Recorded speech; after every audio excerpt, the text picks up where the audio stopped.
কোনো জায়গায় আলাদা আলাদা করে, কোনো জায়গায় একসাথে, কিন্তু অধিকার সুনিশ্চিত করেছে। কেমন সুনিশ্চিত করেছে?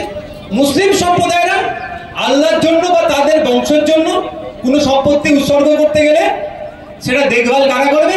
সেই বোর্ডটার নাম হচ্ছে ওয়াকাফ বোর্ড। হিন্দু ধর্মের সম্পত্তি ধর্মীয় ক্ষেত্রে মন্দিরে দেওয়ার জন্য বা দেবদেবীর নামে যে সম্পত্তিটা দেবে তাকে আমরা কি বলি? দেবত্ব সম্পত্তি বলি। এবার প্রশ্ন হচ্ছে, তাহলে মুসলিমদের ওয়াকাফ বোর্ড আছে, হিন্দু ভাইদের আছে কিনা? নাই।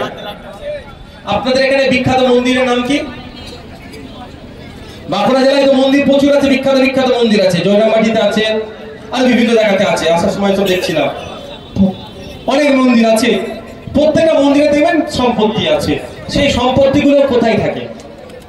এই রিলিজিয়াস এন্ডোমেন্ট গুলো কিভাবে হয়? আইন অনুযায়ী হয়।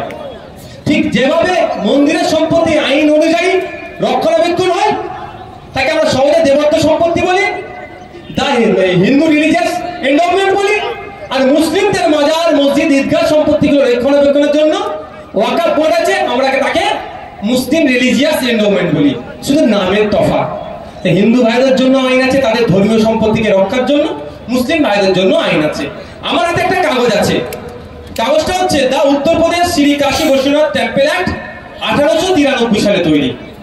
কাশী বৈশ্বনাথ মন্দির আছে না উত্তরপ্রদেশে, ওই মন্দিরের রক্ষণাবেক্ষণ কিভাবে হবে, ওই সম্পত্তি কে দেখভাল করবে, তার জন্য একটা উত্তরপ্রদেশ সরকারের একটা গেজেট পেশ করেছিল অক্টোবর 13, 1883 সালে। ঠিক আছে, সেখানে বলা হচ্ছে যে এই মন্দিরের যারা রক্ষণাবেক্ষণ করবেন, এই অ্যাক্টটা, এই কমিটিতে যারা আসবে, তারা সবাইকেই হিন্দু ধর্মের হতে হবে। এটা আইন। কোথা থেকে আইনটা এসেছে? দা রিলিজিয়াস এন্ডোমেন্ট অ্যাক্ট 1863 সালে তৈরি। সেই রিলিজিয়াস এন্ডোমেন্ট অ্যাক্ট বলছে 1863 বলছে যে, আপনার এক মিনিট, রিলিজিয়াস এন্ডোমেন্ট অ্যাক্ট 1863 বলছে যে আপনার member should be from same religion and not different. যে মেম্বার হবে সেই ধর্মেরই হতে হবে, অন্য ধর্মের হবে না। এটা কে বলছে? 1863 সালে আমাদের যে আইন ছিল, এখনো আছে, দা রিলিজিয়াস এন্ডোমেন্ট অ্যাক্ট। সেই রিলিজিয়াস এন্ডোমেন্ট অ্যাক্ট অনুযায়ী কাশী বৈশ্বনাথ মন্দির টেম্পল অ্যাক্টে অহিন্দু কেউ থাকতে পারবে না, এটা বলল। এই দা রিলিজিয়াস এন্ডোমেন্ট অ্যাক্ট অনুযায়ী ওয়াকাফ বোর্ডেও কোনো অমুসলিম থাকতে পারবে না।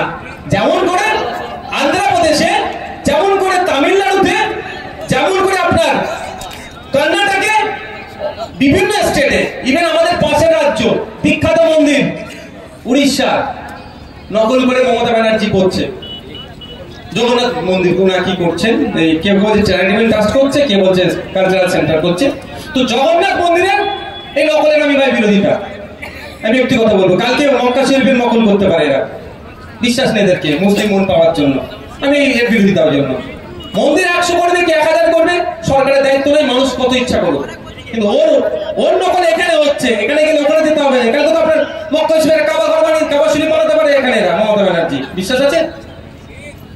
মাথায় রাখবেন, বিশ্বাস নেই এদেরকে। তো ওই আপনার জগন্নাথ মন্দিরের যে ট্রাস্ট আছে, সরকারি যা ভাবে যেটা করেছে, আইন আছে, ওখানে অহিন্দু থাকতে পারবে না। শুধু অহিন্দু থাকতে পারবে না নয়, আমি আপনাদের দায়িত্ব নিয়ে বলছি। এটা বলা আছে আপনার ওই ওদের সেকশনে অনেক কিছু বলা আছে। উত্তরপ্রদেশ কাশী বৈশ্বনাথ টেম্পল অ্যাক্টে একটা সেকশনের মধ্যে বলা আছে, সেকশন 3 দেখে নিতে পারবেন কেউ, যে অহিন্দু তো থাকতে পারবে না, হিন্দু হিসাবে থাকতে হবে। কাজ করতে করতে যদি সে তার ধর্ম চেঞ্জ করে দেয়, তাহলে সেই কথা সে থাকতে পারবে না।